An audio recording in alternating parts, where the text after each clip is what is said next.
2023년 8월 6일 주님의 거룩한 변모 축일 제1독서 다니엘 예언서 7장 9절에서 10절, 13절에서 14절의 말씀입니다. 내가 보고 있는데 마침내 옥좌들이 놓이고 연로하신 분께서 자리에 앉으셨다. 그분의 옷은 눈처럼 희고 머리카락은 깨끗한 양털 같았다.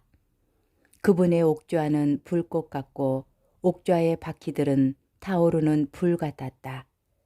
불길이 강물처럼 뿜어 나왔다. 그분 앞에서 터져 나왔다. 그분을 시중드는 이가 100만이요 그분을 모시고 선 이가 억만이었다. 법정이 열리고 책들이 펴졌다.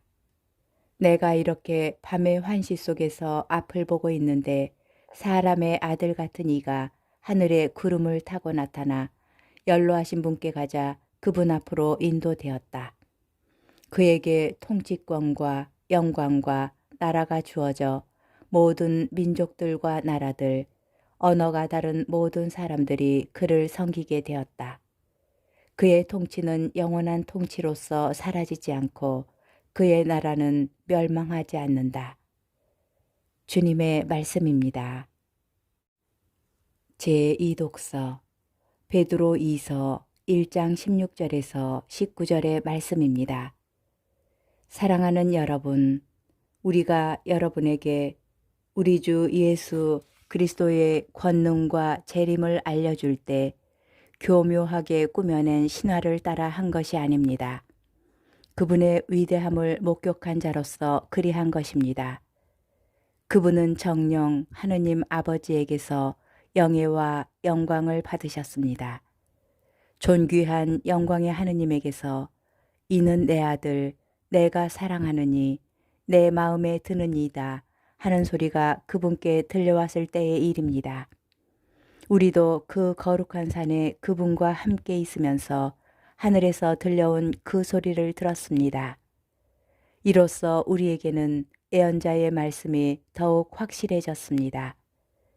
여러분의 마음속에서 날이 밝아오고 샛별이 떠오를 때까지 어둠 속에서 비치는 불빛을 바라보듯이 그 말씀에 주의를 기울이는 것이 좋습니다. 주님의 말씀입니다. 복음 마테오복음 17장 1절에서 9절의 말씀입니다. 그 무렵 예수님께서 베드로와 야고보와 그의 동생 요한만 따로 데리고 높은 산에 오르셨다. 그리고 그들 앞에서 모습이 변하셨는데 그분의 얼굴은 해처럼 빛나고 그분의 옷은 빛처럼 하얘졌다. 그때에 모세와 엘리야가 그들 앞에 나타나 예수님과 이야기를 나누었다. 그러자 베드로가 나서서 예수님께 말하였다. 주님, 저희가 여기에서 지내면 좋겠습니다. 원하시면 제가 초막 셋을 지어 하나는 주님께, 하나는 모세께, 또 하나는 엘리야께 드리겠습니다. 베드로가 말을 채 끝내기도 전에 빛나는 구름이 그들을 덮었다. 그리고 그 구름 속에서 이는 내가 사랑하는 아들, 내 마음에 드는 아들이니 너희는 그의 말을 들어라 하는 소리가 났다. 이 소리를 들은 제자들은 얼굴을 땅에 대고 엎드린 채 몹시 두려워하였다. 예수님께서 다가오시어 그들에게 손을 대시며 일어나라 그리고 두려워하지 마라 하고 이르셨다. 그들이 눈을 들어보니 예수님 외에는 아무도 보이지 않았다. 그들이 산에서 내려올 때에 예수님께서는 그들에게 사람의 아들이 죽은 이들 가운데에서 되살아날 때까지 지금 본 것을 아무에게도 말하지 마라 하고 명령하셨다. 주님의 말씀입니다. 오늘의 묵상. 오늘 복음의 배경은 산입니다. 마테오 복음사가는 산에 오르시는 예수님을 되풀이하여 소개합니다. 예수님께서 광야에서 겪으신 유혹의 마지막 장소는 산이었습니다. 예수님께서 참 행복의 말씀을 들려주신 곳도 산이었고 굶주린 백성을 위하여 빵을 많게 하신 곳도 산이었습니다. 복음서 끝에는 제자들이 부활하신 예수님을 산에서 만나는 이야기가 나옵니다. 오늘 복음에 나오는 구약의 두 인물도 산에서 하느님을 만났습니다. 모세는 시나이 산에서 하느님을 만나 그분의 계시를 받고 산에서 내려와 그것을 이스라엘 백성에게 전합니다. 엘리야는 호렙산에서 하느님을 만났고 그 산을 내려와 예언자의 길을 당당히 걸어갑니다. 이렇게 산은 인간이 하느님을 내면 깊이 만나는 장소입니다. 우리는 이것을 물리적인 의미가 아니라 인간이 하느님의 뜻과 일치하여 생각하고 그분의 뜻을 마음으로 받아들이는 시간으로 이해할 수 있습니다. 이것이 이 주기를 지내며 우리도 우리 자신의 변모를 희망하며 산에 올라야 하는 이유입니다. 산에 올라간다는 것은 세상의 방식으로 살기를 단념하고 하나님의 생각을 받아들일 결심을 하는 일입니다.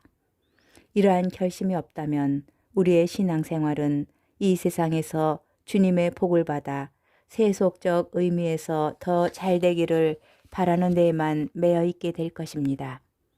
우리가 주님을 만나려고 주님과 함께 머무르려고 이 산에 오르지 않으면 참된 주님의 모습과 그 영광을 바라보지 못할 것입니다.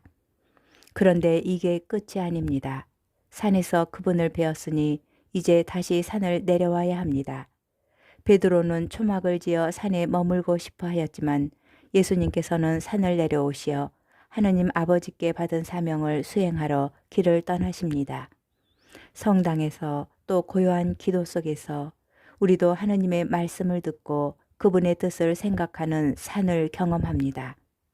지금 우리도 이 산을 다시 내려가야 합니다.